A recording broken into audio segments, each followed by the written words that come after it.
बोलिए श्री सद्गुरु महाराज जी की जय। सच्चे दरबार की जय। उमापति महादेव की जय। श्री कृष्ण बलदेव की जय। सियावल रामचंद्र महाराज की जय। प्रिय भगवत प्रेमियों,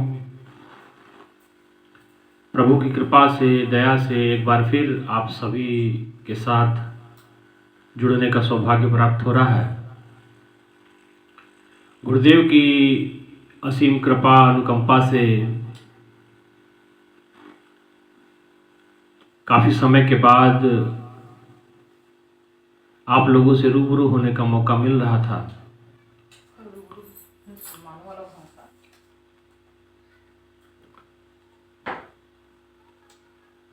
क्योंकि पिछले कुछ समय से प्रोग्राम में व्यस्तता चल रही है,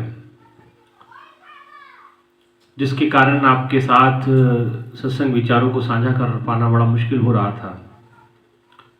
तो जैसे आज प्रभु की कृपा हुई, ये फ्री हुए हैं, सोचा कि आप लोगों के लिए सत्संग विचारों की वीडियो बना करके आप लोगों के साथ शेयर की जाए। भाइयों बहनों, गुरु की असीम कृपा है, दया है कि हमें उन्होंने इस लायक बनाया कि आपके समक्ष कुछ सत्संग विचारों को साझा कर सके। भाइयों बहनों, गुरु की आवश्यकता क्यों है? गुरु की जरूरत क्यों है? गुरु जीवन में क्यों महत्व रखता है? गुरु की आवश्यकता हमारे जीवन में किस प्रकार से है, आज हम विचार करेंगे।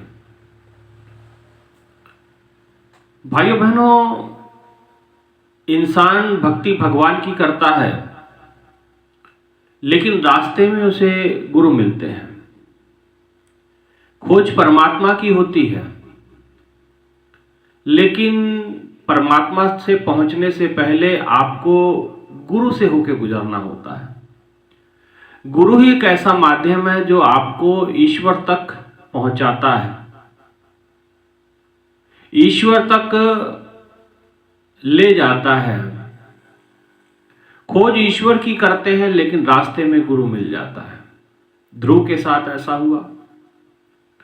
ध्रुव के मन में प्रबल इच्छा परमात्मा को प्राप्त करने की जब जागृत हुई, जब माता सुरुचि ने, सुनीति ने उन्हें प्रेरित किया, सुरुचि ने पिता की गोद से उन्हें उतार दिया, जिससे रुदन करते हुए, रोते हुए अपनी मां सुनीति के पास पहुंचे।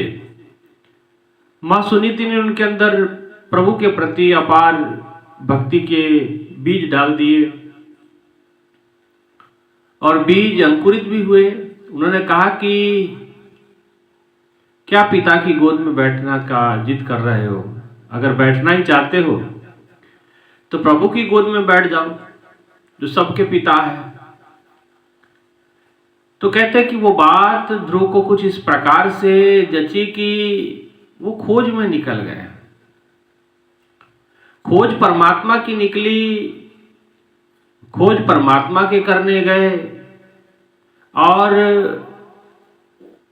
उन्हें किसी ने बता दिया कि भाई जंगलों में ऋषि मुनि तपस्या करते हैं, तो हो सकता है कि शायद भगवान जंगलों में रहते हैं। तो वो खोज करने जंगलों की ओर प्रस्थान कर गए, और जिस समय वो प्रस्थान कर गए परमात्मा की ओर, जंगलों की ओर प्रस्थान कर गए परमात्मा को प्राप्त करने के लिए, तो रास्ते में गुरु मिल गए, नारद मिल गए। नारद जी क्या है? नारद जी ने गुरु की भूमिका निभाई ध्रुव के जीवन में। बड़ा परखा,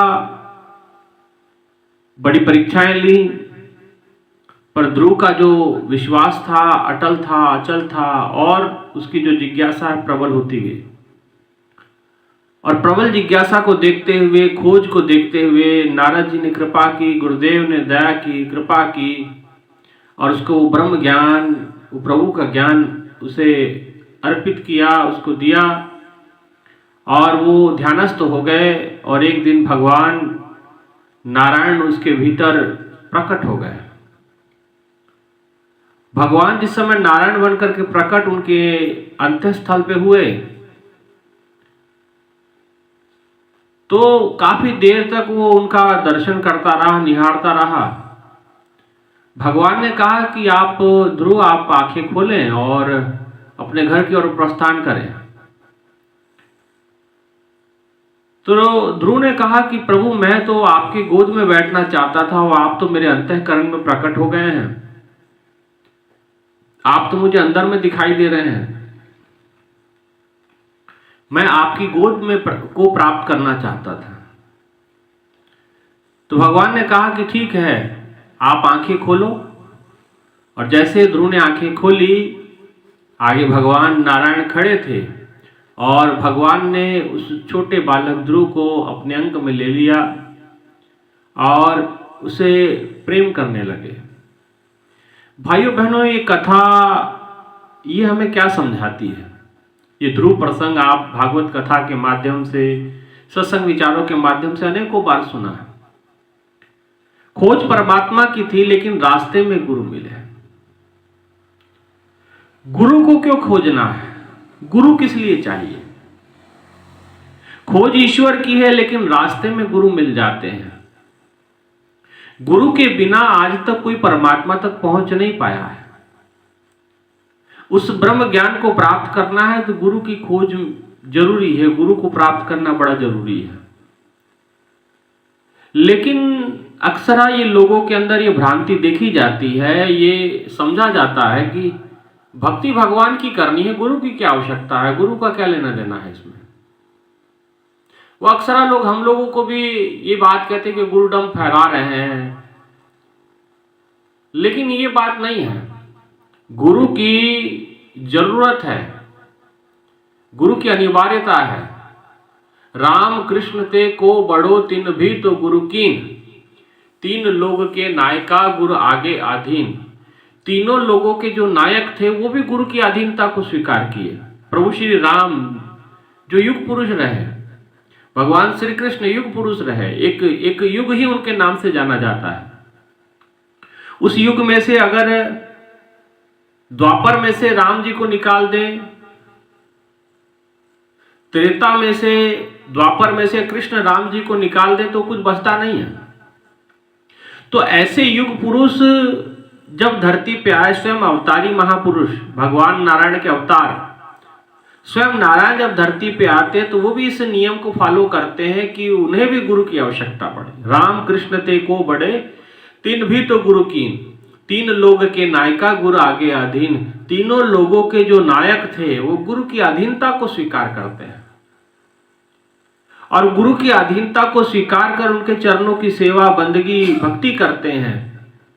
और ये अपने जीवन से उन्होंने संदेश दिया। राम जी तो मर्यादा पुरुषोत्तम थे, मर्यादा को रखने वाले थे। उन्होंने मर्यादा को, हो सकता है कि मर्यादा को पालन करने के लिए गुरु की शरण में गए, लेकिन भगवान कृष्ण तो किसी प्रकार की मर्यादा को नहीं रखते थे।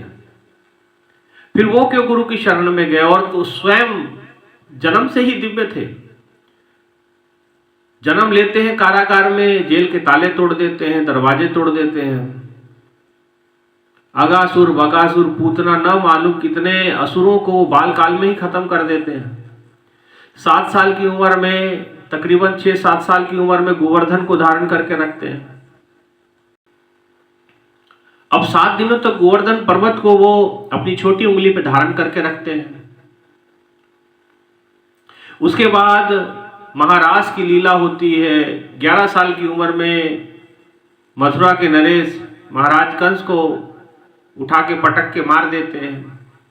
तो बड़े बाल्यकाल में ही बड़े दिव्य कार्य उन्होंने कर दिए। उनकी दिव्यता जन्म से ही दिख रही थी।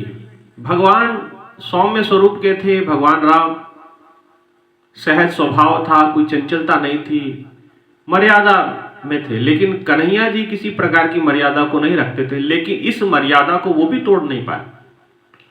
उन्हें भी उनको इस मर्यादा को पालन करना पड़ा और गुरु के शरण में उनको जाना पड़ा। लेकिन हम आज की मानव जाति की अगर बात करें तो अक्सर लोग ये बात स्वीकार करने को राजी नहीं होते। गुरु की कोई आवश्यकता नहीं। भगवान श्री राम समझाते हैं, रामचरितमानस में बहुत सुंदर उदाहरण जगह जगह पे दिया है। उन्होंने कहा, गुरु बिन भवनिधि तरह ही ना कोई। गोस्वामी जी ने लिखा है, जो विरंच शंकर सम हुए। गुरु के बिना भव सागर से पार नहीं किया जा सकता है। चाहे विरंच शंकर सम हुई, चाहे ब्रह्मा जी बन जाए, सृष्टि की अलग से एक रचना ही क्यों ना कर दे, शंकर सम हुई, शंकर के समान ही क्यों ना बन जाओ, भगवान भोलेनाथ की तरह विनाशकारी शक्ति क्यों नहीं आपको अर्जित हो जाए, ब्रह्मा जी की तरह सृजना की शक्ति क्यों ना अर्जित आप कर ले, ब्रह्मा ही क्यों ना बन जाए, शिव जी ही क्यों ना बन जाए, लेकिन विरंच शंकर सम हुई, गुरु बिन भवनिधि तरह ही ना कोई। गुरु के बिना आप भवसागर से तर नहीं सकते।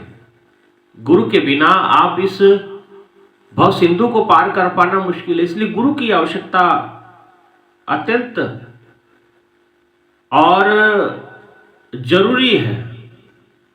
गुरु नानक देव जी कहते हैं कि पूछे ब्रह्मे नारदे वेद व्यासे कोई, भाई रे गुरु बिन ज्ञान ना होए। कि ब्रह्मा जी से जाके पूछ लो, नारद जी से जाके पूछ लो, वेद व्यास जी से जाके पूछ लो कि गुरु बिन भव सागर पार नहीं उतारा जा सकता। पूछे ब्रह्मे नारदे वेद व्यासे कोई, भाई रे गुरु बिन ज्ञान ना है। गुरु के बिना ज्ञान नहीं, शाह बिना पत नहीं, गुरु बिना गति नहीं। गुरु के बिना गति नहीं होती है, गुरु के बिना। इसलिए संत समर्थ गुरु रामदास महाराज जी अपने ग्रंथों में लिखते हैं, वो लिखते हैं कि गुरु बिना ना मिटते भक्ति, सतगुरु बिना मिटते भक्ति, सतगुरु बिना मिटते शांति, सतगुरु बिना फड़ते भक्ति, और सतगुरु करण्याला सांग तो सर्वजन तेला। कि सतगुरु के बिना ना भक्ति मिलती है, ना मुक्ति मिलती है, ना शांति मिलती है।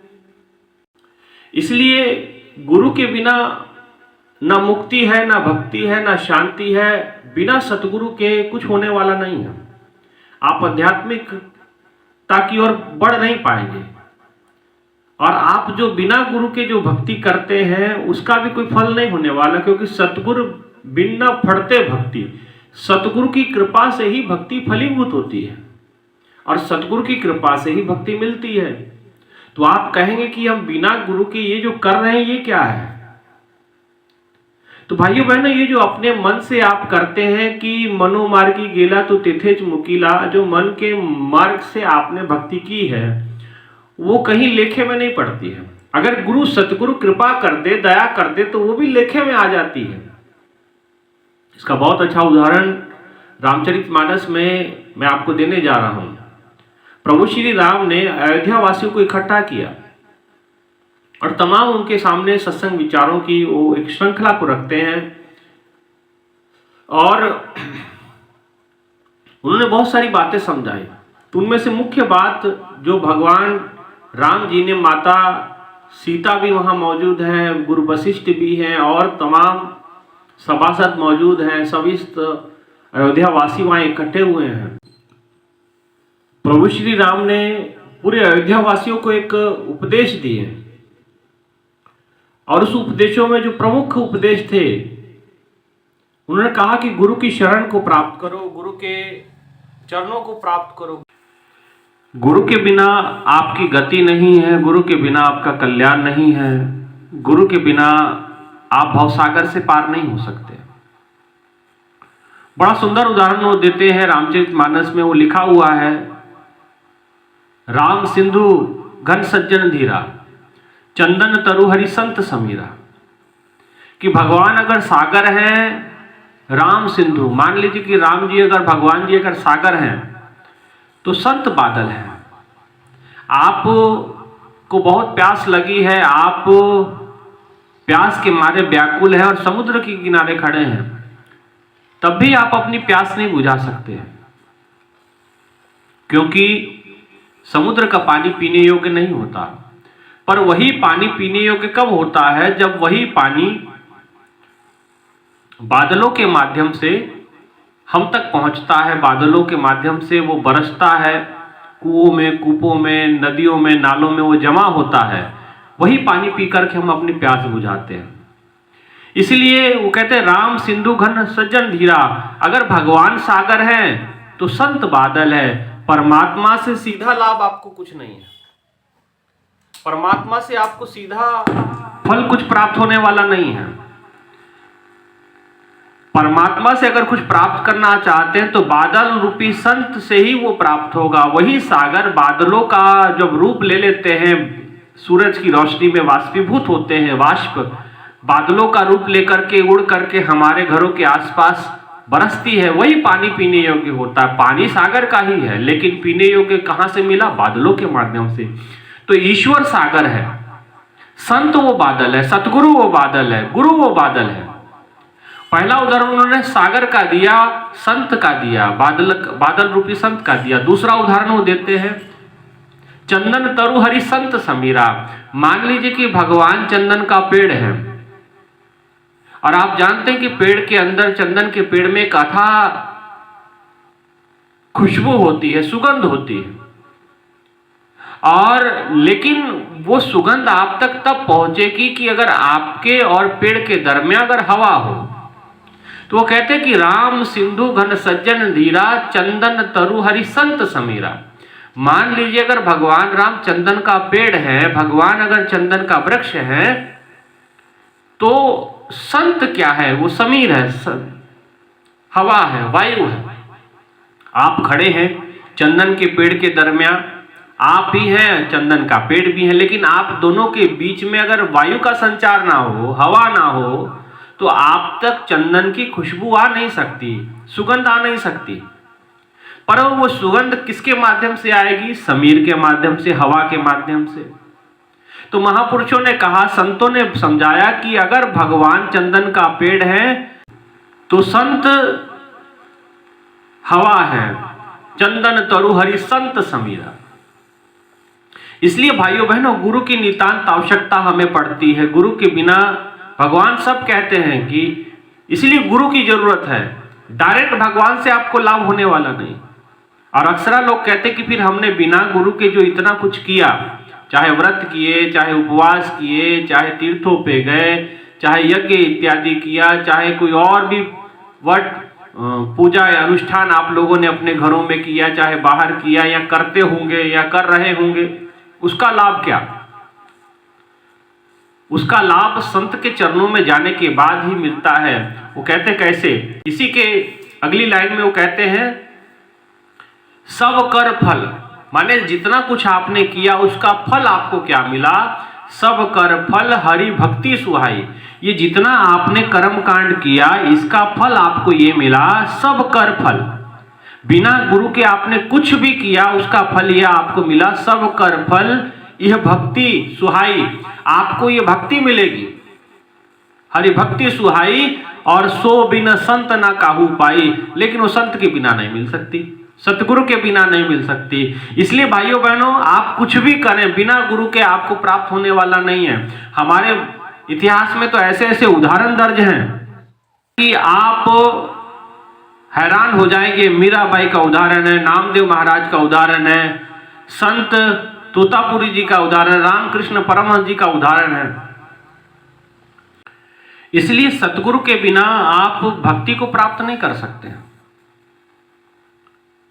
आपने जो कुछ भी किया, व्रत इत्यादि जो भी अनुष्ठान आपने किए, उस सब का फल आपको प्रभु की भक्ति के रूप में मिलता है, और बिना संत के नहीं मिल सकती, बिना सतगुरु के नहीं मिल सकती। और हमारे महापुरुषों में इतने बड़े बड़े उदाहरण हैं, जैसे रामकृष्ण परमहंस जी का, जो माँ के अनन्य उपासक रहे और इतनी अपार श्रद्धा माँ के चरणों में थी कि एक निवाला भोजन का खुद करते थे, एक माँ को खिलाते थे, और माँ भी स्वयं प्रकट होके वो भोजन को ग्रहण करती थी, बातचीत करती थी।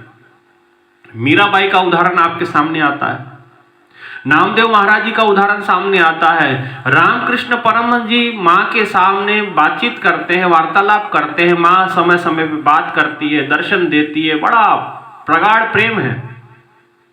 लेकिन इसी दरमियान एक संत तोतापुरी उनके द्वार पे आते हैं और रामकृष्ण परमहंस जी, जो कि उनका पुराना नाम कुछ और है, और उनसे वो चर्चा करते हैं भक्ति के विषय में, और प्रभु के और गूढ़ रहस्यों पे वो चर्चा करते हैं। रामकृष्ण परमहंस जी ने कहा कि ये तो बात सही है, सारी बातें ठीक है आपकी। तो उन्होंने कहा कि देखो, गुरु के बिना कल्याण नहीं होने वाला, गुरु के बिना जीवन सार्थक होने वाला नहीं है, आप समझो इस बात को। तो रामकृष्ण परमहंस जी ने कहा कि बात आपकी ठीक है, आप वेद वेदांत की बात करते हैं, आप ग्रंथों की बात करते हो, ग्रंथों में भगवान की चर्चा है, प्रभु की चर्चा है, मैं इससे झुठला नहीं रहा। लेकिन मैं माँ का अनन्य उपासक हूं, मैंने माँ की अपार अपने हृदय में माँ को बैठा रखा, और ऐसा तो हो नहीं सकता कि आप कहे कि मैं माँ को अपने हृदय से निकाल दूं। तो स्वामी रामकृष्ण परमहंस जी ने जब ऐसा कहा तो तोतापुरी जी कहते कि देखो, अगर ऐसी बात है तो आप समझो, लेकिन एक बात समझ लेना जी, गुरु के बिना कल्याण नहीं है, गुरु के बिना जीवन सार्थक नहीं होता, चाहे जो मर्जी आप करो। तो रामकृष्ण परमहंस जी ने कहा कि ठीक है, मैं हर काम अपनी मां से ही पूछ के करता हूं, अगर आप गुरु की महिमा गा रहे हैं, गुरु के विषय में बता रहे हैं, तो जरूर इस विषय पे भी मैं माँ से चर्चा करूंगा, आप यहाँ रुकिए और मैं माँ से बातचीत करके आता हूँ। और कहते तुरंत उसी दबे पांव वो जाते हैं, माँ दक्षिणेश्वर काली के चरणों में प्रार्थना करते हैं, माँ प्रकट होती है, माँ से वार्तालाप करते हैं। माँ के सामने उन्होंने बात रखी कि एक संत आए हैं तोतापुरी, अपना नाम बताते हैं तोतापुरी, और गुरु के बिना कल्याण नहीं, वो कहते हैं गुरु के बिना भक्ति नहीं होती, क्या इस बात से आप सहमत हैं?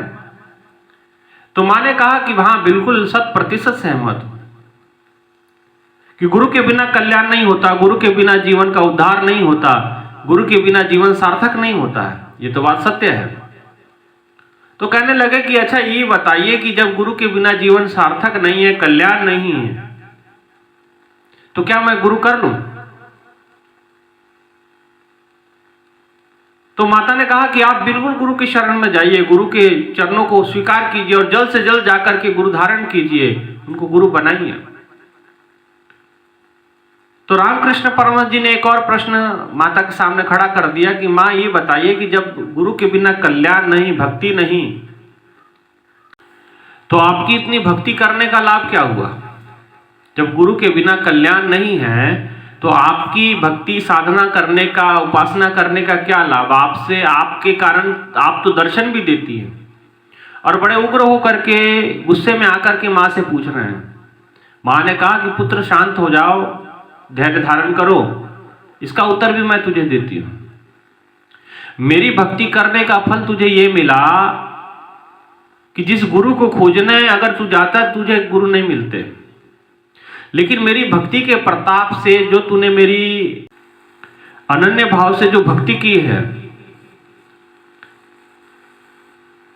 उसके वजह से आज गुरु तेरे द्वार पे आए हैं, सतगुरु तेरे द्वार पे आए हैं, तुझे खोजना नहीं पड़ा है, तुझे तलाश करना नहीं पड़ा है, आज वो स्वयं तेरा रास्ता, तेरे घर का रास्ता ढूंढते हुए तेरे दर पे पहुंचे। ये मेरी भक्ति का प्रभाव है। और यही बात जो मैं अभी आपको समझाना चाहता हूं, राम जी कहते हैं सब कर फल हरि भक्ति सुहाई। जो कुछ भी आप भाव से करते हैं प्रभु के लिए, चाहे जाने में करें चाहे अनजाने में करें, कुछ भी आपने किया, चाहे आप भगवान को भोग लगाते हैं, चाहे आप भगवान को नहलाते हैं, चाहे आप मंदिरों में जाते हैं, चाहे तीर्थाटन करते हैं, चाहे आप कुछ भी दान करते हैं, तो सब कुछ करने का फल आपको क्या मिलता है? सब कर फल हरि भक्ति सुहाई। सब कुछ करने का फल हरि की भक्ति मिलती है। और सो बिन संत न कहु पाए, सब कुछ करने का फल आपको प्रभु की भक्ति मिली, और वो बिना सतगुरु के नहीं मिलती है, बिना गुरु के मार्गदर्शन के बिना वो हो नहीं पाता। इसलिए भाइयों बहनों, हमें गुरु की नितांत आवश्यकता पड़ती है। हम जितना मर्जी कहते हैं हमें गुरु की क्या आवश्यकता, गुरु की तो बिल्कुल आवश्यकता है। गुरु के बिना तो कल्याण नहीं हो सकता, गुरु के बिना जीवन सार्थक नहीं हो सकता, गुरु के बिना जीवन की हमारी गति नहीं हो सकती है। इसलिए सतगुरु की आवश्यकता है। सतगुरु के बिना मुक्ति नहीं है, संभव ही नहीं है।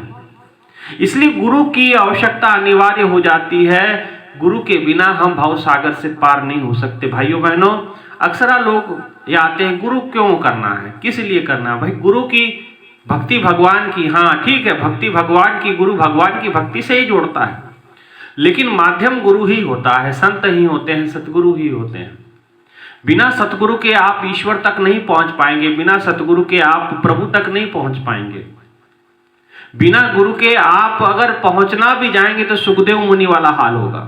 सुखदेव मुनि जी आप जानते हैं वेद व्यास जी के पुत्र हैं और माता के गर्भ में 12 साल तक रहते हैं, और माता के गर्भ में रह करके वेद व्यास जी उन्हें कहते हैं कि आप बाहर निकलिए, माता के गर्भ से बाहर आइए, आपकी मां को बड़ा कष्ट होता है। सुखदेव मुनि मान नहीं रहे। सुखदेव मुनि वही महापुरुष है जो राजा परीक्षित को कथा सुनाते हैं आगे चल करके। अब वेद व्यास जी प्रार्थना करते हैं कि पुत्र बाहर आओ, आप बाहर आओ, अपनी मां को कष्ट निवारण करो उसका, इतने लंबे समय से आप माता के गर्भ में। वो कह रहे नहीं नहीं नहीं, हम बाहर आएंगे तो माया में फंस जाएंगे। तो वेद व्यास जी ने कहा बाहर आओ, तो उन्होंने कहा एक शर्त पे वो माने कि हम आएंगे बाहर, संसार में आएंगे, लेकिन हम संसार में रमेंगे नहीं, हम तुरंत घर छोड़ के हम चले जाएंगे। वेद व्यास जी ने कहा ठीक है, सही बात है, आपका अगर जैसा आपको ठीक लगे आप आइए बाहर, पहले इन कष्ट से तो निवारण कीजिए माता को। और कहते कि सुखदेव मुनि जी बाहर निकलते हैं और तुरंत जन्म लेते ही जंगलों की ओर भाग जाते हैं। वेद व्यास जी ने समझाने का प्रयास किया लेकिन वो माने नहीं। गए, खूब साधना ध्यान की, भक्ति की, खूब तपस्या की, तपस्या करके बैकुंठ गमन कर गए। बैकुंठ में चले गए, द्वारपालों ने रोक लिया। द्वारपालों ने कहा कि भाई कहाँ जा रहे हो, कौन हो, कहाँ से आए हो, किधर जाना है? उन्होंने कहा प्रभु के चरणों की सेवा करनी है, प्रभु के चरणों में मस्तक अपना निभाना है, प्रभु के दर्शनों की अभिलाषा है, उन्हीं के दर्शनों के हेतु मैं यहाँ आया हूँ। बोले रुकिए, प्रभु से हम अनुमति ले लें, फिर आपको भीतर प्रवेश करवाएंगे। बोले ये भी बात ठीक है, आप जाइए। भगवान के पास द्वारपाल पहुंचते हैं। भगवान ने पूछा कौन, क्या बात है? तो पूछा, तो द्वारपालों ने कहा कि प्रभु कोई सुखदेव नाम के व्यक्ति आए हैं और अपने आप को वो आपके सेवक बताते हैं, आपके चरणों की दर्शनों की अभिलाषा है। भगवान ने कहा अच्छी बात है, गुरु की आवश्यकता है, गुरु के बिना जीवन सार्थक कल्याण नहीं हो सकता है, जीवन अधूरा रह जाता है।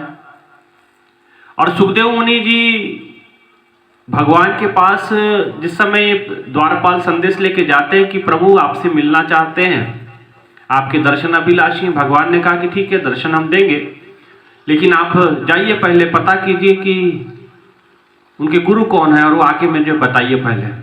और द्वारपाल आते हैं, सुखदेव मुनि जी से कहते हैं कि ऐसे महाराज आपके गुरु जी का नाम क्या है? भगवान पूछ रहे हैं। सुखदेव मुनि जी कहते हैं अरे गुरु की क्या आवश्यकता, क्या मैं बिना गुरु के भक्ति के यहाँ पहुंचा हूं? बोले ठीक है, रुकिए, फिर ये बात हम भगवान को बता के आते हैं। और कहते हैं कि वो भगवान के पास आते हैं। द्वारपाल भगवान को कहा कि प्रभु वो तो कह रहे कि उनका कोई गुरु नहीं है, बिना गुरु के भक्ति के वो यहाँ पहुंचे हैं, तपस्या से पहुंच गए हैं। भगवान ने कहा कि अगर ऐसी बात है तो एक काम करो, उसे धक्के मार के निकाल दो यहाँ से, उसे फेंक दो धरती पे, जहां उन्होंने जन्म लिया वहीं गिरा दो उसे। और कहते कि द्वारपालों ने आकर के उन्हें वापस धरती पे गिरा दिया और जो अपनी पुनः जहां वो ध्यान में बैठे थे वहीं उनके शरीर में पुनरागमन उनका हुआ। और जैसे पुनरागमन हुआ उनकी आंखें खुली और वो हैरान हो गए कि ये क्या, भगवान ने मुझे दर्शन नहीं दिए और बिना गुरु के बिना मैं वहां पहुंच गया तो मुझे वहां से धक्के मार के निकाल दिया गया। और तुरंत उठते हैं और प्रभु वेद व्यास जी के पास वो पहुंचते हैं। जैसे वेद व्यास जी के पास पहुंचे, वेद व्यास जी ने कहा कि क्या हुआ पुत्र? उन्होंने कहा कि पिताजी बात यह है कि मैं बिना गुरु के भक्ति के वहां पहुंच गया, तपस्या के पहुंच गया और मुझे वहां से धक्के मार के निकाल दिया गया। भगवान ने, वेद व्यास जी ने कहा कि देखो ये तो मैं तुझे समझाना चाहता था, लेकिन आपकी जिद थी आपने बात नहीं मानी और आज आप इतना कुछ करने के बाद आज आपके हाथ में निराशा हाथ लगी। तो भगवान ने कहा कि वेद व्यास जी ने कहा कि देखो इसीलिए ये सब चीजें मैं समझाना चाहता था, लेकिन आप माने नहीं, अपनी जिद पे अड़े रहे। और होता यही है भाइयों बहनों, जब हम अपनी जिद करते हैं, अपने तरीके से भक्ति करना चाहते हैं, तो फिर समझ जाओ कि आपके जीवन की सार्थकता होने वाली नहीं, कल्याण होने वाला नहीं। इसलिए भाइयों बहनों हमें गुरु की नितांत आवश्यकता है। तो उन्होंने कहा कि फिर मैं क्या करूं प्रभु, अब आगे मेरे लिए क्या उपदेश है, क्या संदेश है। उन्होंने कहा कि वेद व्यास जी ने कहा कि पहले तो आप गुरु के चरणों में जाइए और गुरु की सेवा को कीजिए, गुरु को प्रसन्न कीजिए, और मुक्ति तो उनके चरणों की दासी है। तो बोले मैं कहाँ जाऊं? तो उन्होंने सुखदेव मुनि जी को राजा जनक जी के पास भेजा, जो राजऋषि थे, देह में रहकर भी देहाभिमान से ऊपर थे, विदेह थे।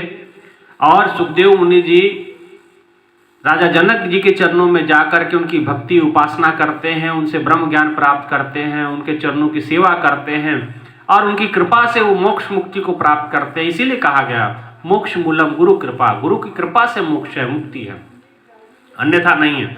इसलिए भाइयों बहनों गुरु के बिना कल्याण नहीं है, सतगुरु के बिना उद्धार नहीं है, सतगुरु के बिना जीवन सार्थक नहीं है ना।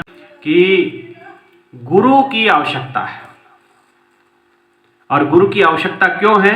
जीवन की सार्थकता के लिए, है ना। इसलिए सब कर फल हरि भक्ति सुहाई, और सो बिन संत न काहू पायु, बिना सतगुरु के आपको मिल नहीं सकती भक्ति, और भक्ति गुरु के चरणों से ही प्राप्त हो सकती है। अन्यथा भक्ति भगवान की होगी, लेकिन प्राप्ति उसकी गुरु के चरणों से ही, गुरु के द्वारा ही प्राप्त होती है। यही इस सत्संग विचारों का संदेश था। इतना ही कहते हुए अपने विचारों को यहीं विराम देते हैं, और आप सभी से ये आग्रह है कि इस वीडियो को आप शेयर करें, चैनल को सब्सक्राइब कर लें, औरों तक भी इस वीडियो को भेजें, सत्संग विचारों को भेजें, आप और खुद भी सुने, औरों को भी सुनाएं, और प्रभु के चरणों की भक्ति को प्राप्त करें। इतना ही कहते अपने विचारों को यही विराम। एक जोरदार जय घोष की मनोकामना। बोली श्री सद्गुरु महाराज जी की जय, सच्चे दरबार की जय, उमापति महादेव की जय। धन्यवाद।